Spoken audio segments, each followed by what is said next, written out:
Hello and welcome to That Nerd Thing, where we uncover the magical impact that fandoms have on our lives.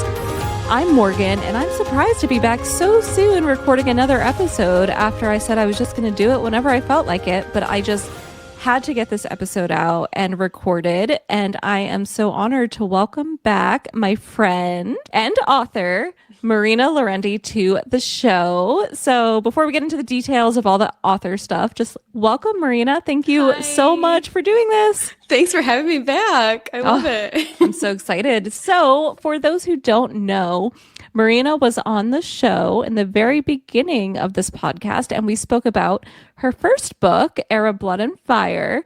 And just a couple of weeks ago, her second book, let me see, I show it to the camera. Chains of Fate and Fury came out, and it is so good. And I had the honor to read it a few months ago, and it is amazing. It's such a wonderful sequel. I feel like sequels can really be a hit or miss, and I think it's so good. And I have a little shout out in the acknowledgments section, which I'm very honored. I had to. You helped me so much. You don't even understand. I was texting you constantly, does this sound better? You were so helpful. So it was thank so you. fun. It was so fun. And I loved being able to think through the characters and offer my opinions and, give suggestions if I thought something maybe didn't make sense or did make sense. And I was very honored that you asked me to do that. It was a lot of fun. No, it was my honor, seriously. Thank you. So we last did a podcast probably over a year ago at this point, way over a year ago. How has it been for you, being an author over this long period of time? I mean, it's been good, very unexpected, a lot of learning curves, but I really enjoy doing signings and just meeting people and talking about romantasy and literally just nerding out about the things we love. So it's been great. My family, my friends have all been super supportive, and the book club too has been amazing. I feel like I couldn't have asked for a better response, to the first one. So yeah, you have a pretty active following online too. I see all these people reading the books and posting about it. That's really cool. Well, I try to, keep up with social media and posting and making videos. So that's always a work in progress, but I enjoy doing it. Where can everybody find your books now? This way they don't have to wait till the end of the episode. Yeah, so you can find them on Amazon or barnesandnoble.com. Any bookstore online, you should be able to order it through there. And then for people who live in the Fort Lauderdale area, some of the stores, the Barnes and Noble stores, do carry Air, Blood, and Fire. And after the new year, I'm hoping that we can get Chains of Fate and Fury into the brick and mortar stores as well. That's so cool. How does it feel to do signings? What is that experience like? It's so fun. I before the first one, I was very nervous, not knowing what to expect. But people are so sweet, and they're like, "Oh my God, did you write this?" I'm like, "Yeah."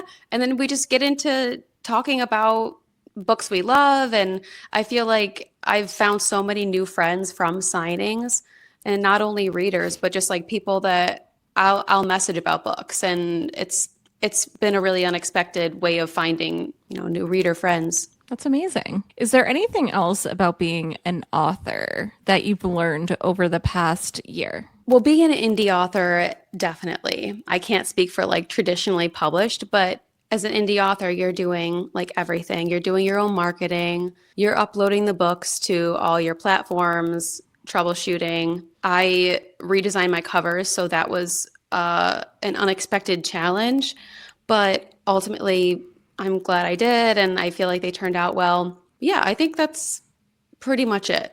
So for people who don't know, how would you kind of describe your books in the series? And don't worry, we're not sharing any spoilers here. Yes. Okay. So I tell people that it's like Throne of Glass, but new adult. So if you don't know Throne of Glass, Sarah J. Maas also wrote ACOTAR. It's basically about a human woman who finds herself in the world of the Fae, and she is the last Black Blood witch. And this is a line of witches that died out thousands of years ago. They're super powerful. But ultimately, it's about this woman's journey to finding herself and finding her purpose in life. Did anything change in terms of your process writing the second book compared to the first one? Yeah, definitely. A lot more planning. The first one, I felt I had every option, very freeing, just kind of right where I felt like the characters wanted to go.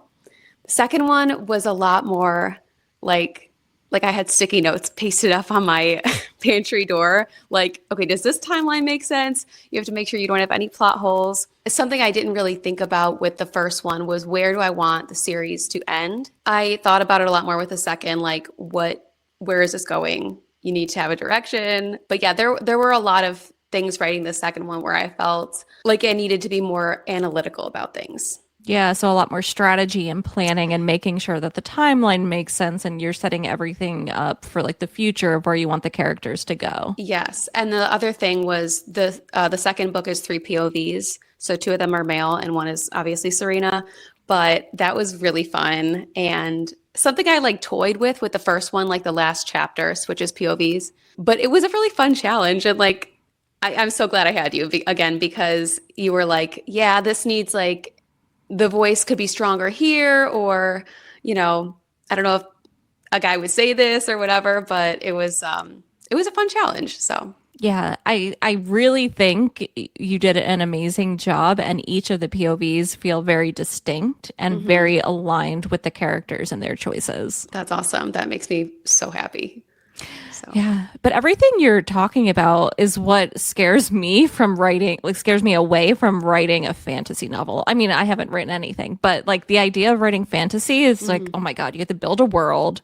You have to make sure it all makes sense. yeah, I can't even imagine. I honestly think it is easier to write a good fantasy romance novel than it is to write a regular romance novel, because you can invent whatever stakes you want. You make the rules of this world. So like I feel like the options for fantasy are limitless.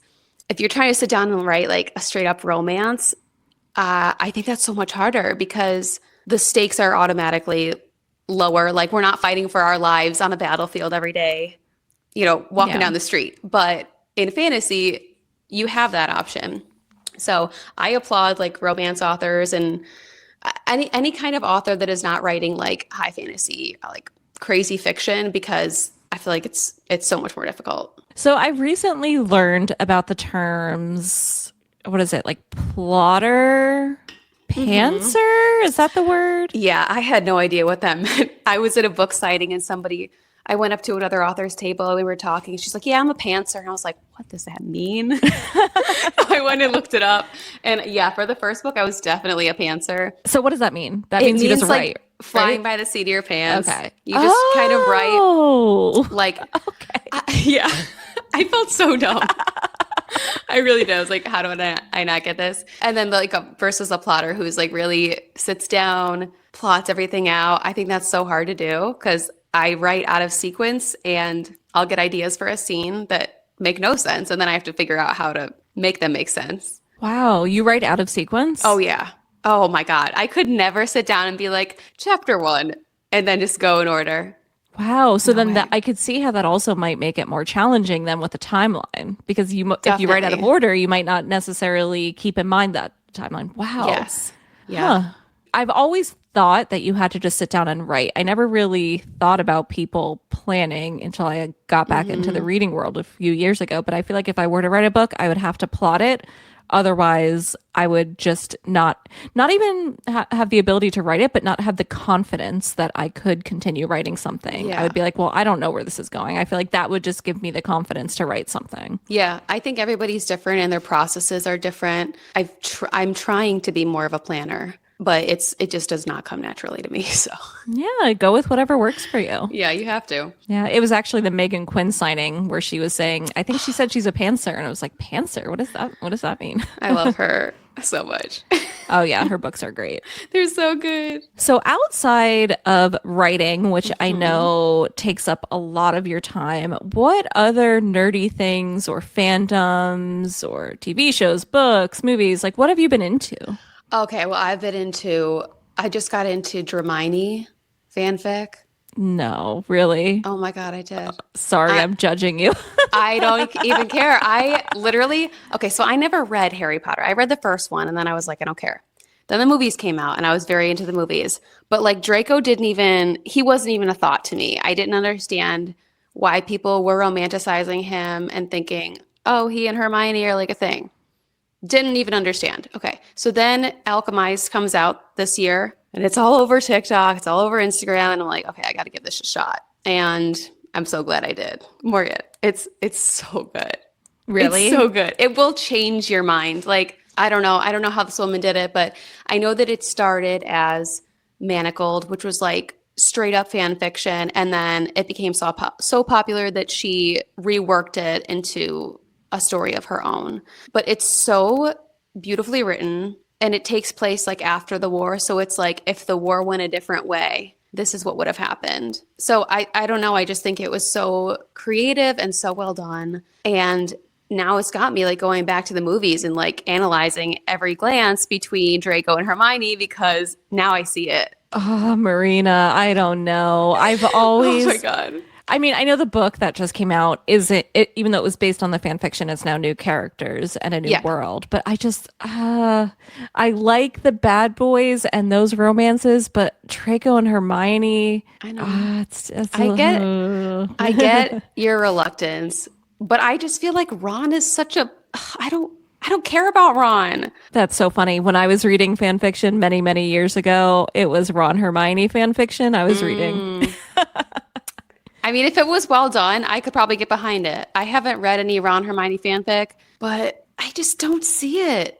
And I do love the bad boys, so I am all about this. I'm standing by it. What other fandoms have you been into? Okay, well, Vampire Diaries is like an ongoing thing. That'll never Yeah. end.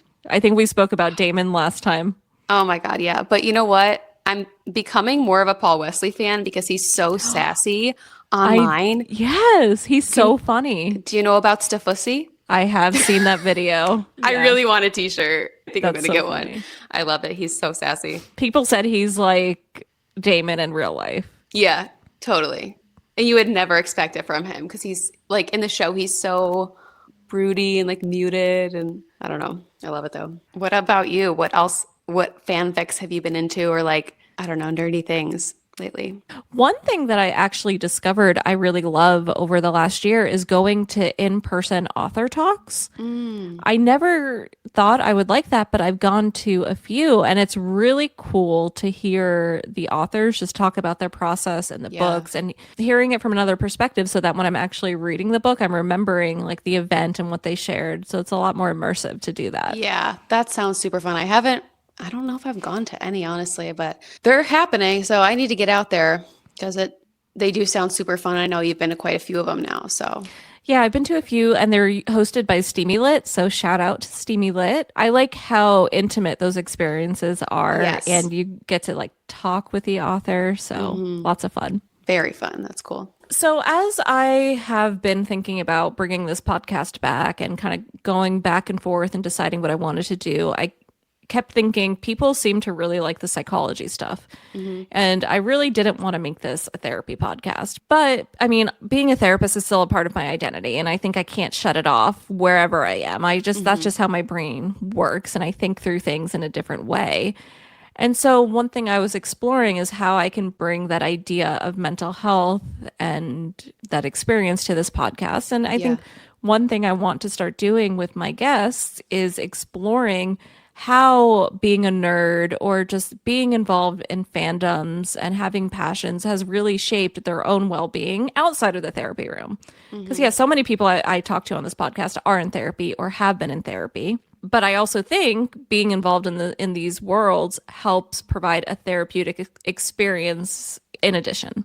I agree. What do you think about that? How has your like mental health or mental well-being been impacted by these fandoms? I mean, so much. Like my whole life has been, I don't know, I feel like it started with theater at a very young age and I was very passionate about that and that was my goal for so long was like to be on Broadway. But the sense of community that came from doing theater, like all my friends, you know, came from whatever show I was doing at the time. It was not only just a form of expression, but you bond with those people. I feel like I wouldn't have had friends because I'm not like an outgoing person by nature.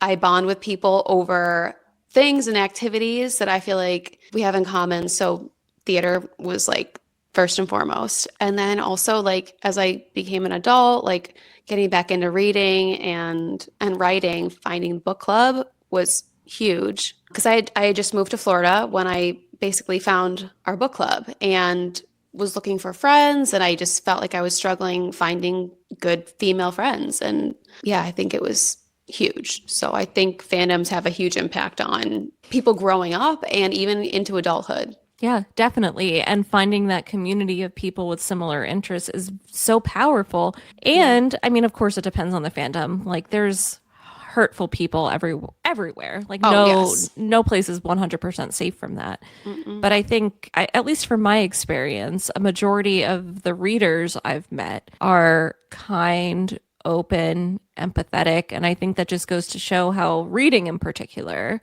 and engaging in these stories gives people the opportunity to be able to take perspectives of other people and Yeah. to think about different situations and how they would work through them. I agree. Yeah, and it's just like every stage of your life, I feel like you're in a different place, and Mhm. those fandoms really tether you to yourself or to the world when you're like not feeling like when you're feeling lost, I guess. What do you think about the criticism that getting so involved in these fandoms or reading is just a way of escaping and not dealing with the real world? My family sometimes gets pissed off if I'm like not paying attention to them because I'm reading. But or like writing, like my mom was like, "You're not even here right now," and I'm like, "Yeah, I know, I'm working." But I don't know. I just feel like maybe those people don't fully understand what it's like to have something that you are so passionate about that you can't wait to go home and like finish a chapter. And I hope that everyone does experience something that they're that passionate about at least once in their life. Where they're like, I just can't wait. Like, just give me 5 minutes, like to do what I got to do. And, you know, Yeah, that's a good point. I hope everybody gets to experience that with something as well. mhm. And again, I feel like we've spoken about this, or I've spoken about it before in the podcast. People a lot of times like to say that, they're into the sport. Like, that's what they like. They're not into the Mhm. nerdy things. But I still think that passion shows up for the sports. Oh, yeah, 100%. I mean, my mom is a huge football fan, loves football, and she is so passionate about it. It's something I will never understand, no matter how hard I try. And Josh, my boyfriend, is the same way. Like they love sports. Yeah, and I don't think people think of that as a fandom or like a nerdy thing, but it definitely is. Speaking of people in your life, have the people in your life read your books? Like your close Yes. family? Yeah, my mom, which I'm like, please don't read the second one. That's My what I was brother, wondering. I'm terrified. I'm honestly terrified. Because it gets a little spicy. I know. I was so nervous about it. I think I told you I was like, I don't know if I should really do this. Like maybe I should have picked a pen name or something, but it's way too late now. My brother has started reading the first one. He's not finished. He keeps giving me shit about the spicy stuff. What is he saying? Well, he's acting like he's like I'm his little sister, and that's not the case. Suddenly I'm sweet innocent Marina. I'm like, what is this universe we're living in? Yeah, I don't know. I don't really want them to read certain scenes in the second one, but my mom did say the other night, she's like, my eyes are getting better from my surgery, so I think I'm gonna start it. Oh my gosh, that's amazing. Ugh, I mean, I don't feel like it's explicit. It's like it's not. You think it is? Okay, so just to explain, for some reason the recording just shut off, but we were laughing about the fact that Marina said that she doesn't think it's explicit, and I made a face because I distinctly remember reading this and I was like, oh my gosh. So I don't think it's like a super, super spicy book. Yeah, I don't But think so. there's some explicit stuff in there. Yeah. Like definitely, yes. Well, yeah, okay. I guess so. I'm trying to like talk it down in my mind. Why? Well, because that honestly, I don't care. Like, because people love that. You can't write a book for everybody. I know. And I tried to just serve the story without it being like, this is a smut book. Like, that wasn't the goal of the story. That is a little piece of it, but that's not the purpose. Yeah, no, one thing I really like about your books is like there is romance, but I don't feel like the whole plot surrounds the romance. I feel like there's a lot other things happening behind the scenes, and there's an actual story in the fantasy world, and it's a nice mix. Yeah, I think something that's super important is having a plot, because without that, and if it's just focused on the romance, it doesn't hold my interest. Like I want there to be high stakes. I want to be invested in what's going to happen next. Do you ever struggle with thinking of like the other fantasy novels that you've read and writing yours and really trying to like keep either like the magic system separate, the characters separate, the world separate? Like, how do you balance that? Like from the things I'm reading? Yeah. Like, because you love romantasy. So, what I is it like for do. you to read and write it? Well, I love reading it. And I think that every book has such a unique system. And while on the surface, I feel like you can generalize about them and be like, oh, it's all the same, like, same tropes, whatever, yada, yada. Everybody has their own unique, like, thumbprint that they're putting on their magic system in their books. Hmm. And I think it's good to also read outside your genre so that your brain isn't only consuming one thing. Now that you've had more experience and you have two books that are out, what words of wisdom or advice would you have for aspiring authors? I would say just really take your time. Don't rush anything. Make sure you're telling the story that you want to tell versus the story you think people want to hear because you want to be the most authentic you can be. And if you're just trying to please the masses, you're not staying true to the story. And I know that's hard because obviously who doesn't want a super popular book, but Yeah. and just like do your research in terms of, do you want to self-publish? Do you want to be traditionally published? There are so many options. And I'll tell you, this time around was very frustrating because I encountered a lot of like back end issues and just random things that are so like you would never think of that would go wrong. And they're just like pests to fix. So you have to just be patient and it'll get figured out, but it'll just take time.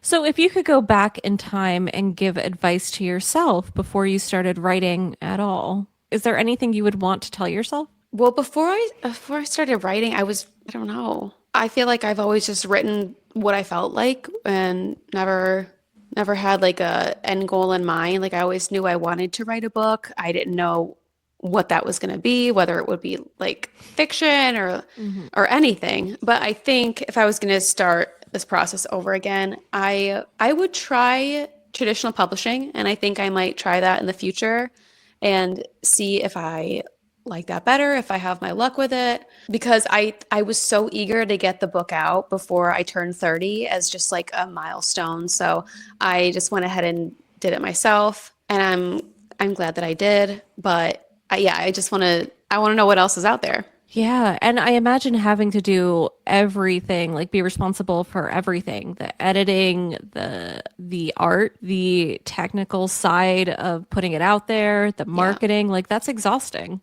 Yeah, it has been. I'm happy that it's out now and I feel like I can relax a little bit and just work on new stuff that I'm excited about. So, Anything you want to share about what you're thinking in the future? well, I'm working on something now. I don't really want to say too much about it because Okay. it's not done, but it's sort of a second chance fairy tale retelling. Ooh, Yeah. second chance. I love fairy tale retellings. I do too. I seriously love them. I love something with a twist, and I like the whole second chance thing. And I don't like writing characters that are super young because I don't feel like it's completely realistic that a 16-year-old is saving the world.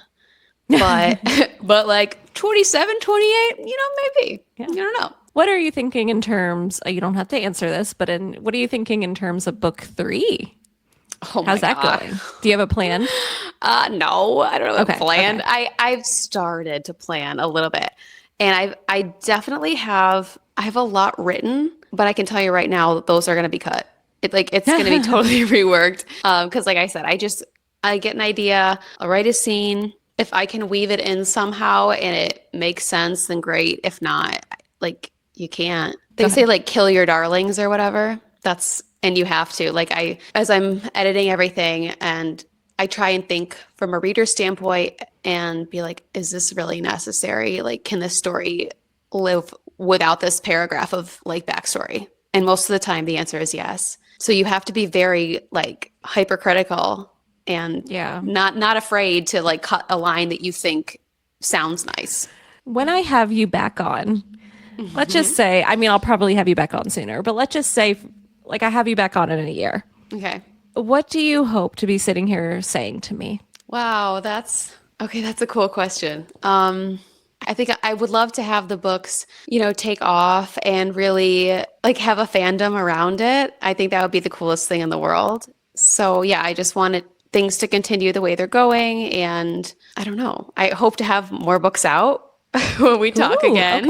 okay. That would be great. But I'm just trying to also prioritize life too right now. I just hope that life is in a nice spot and everybody's happy and healthy and like good. So you hope to come back here and say that your life is feeling balanced in the way that you want it to feel balanced. Yes. That you have maybe some more books out and a fandom, maybe debating different things about the where your story is going next. Yeah, that would be awesome.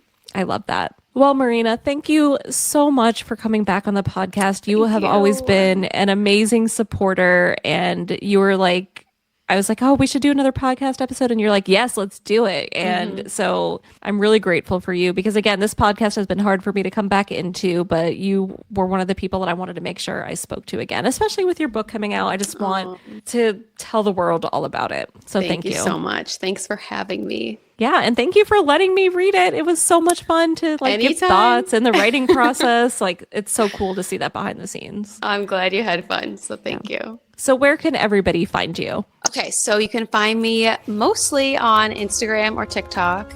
Just my name at Marina Laurendi. And I have my author website, but the fun stuff is TikTok and Instagram. So.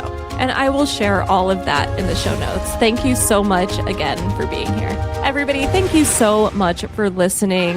I know the episode releases are kind of inconsistent, but I'm really doing that to prioritize my own psychological well-being. Otherwise, I will get caught up in the perfectionism of editing and posting.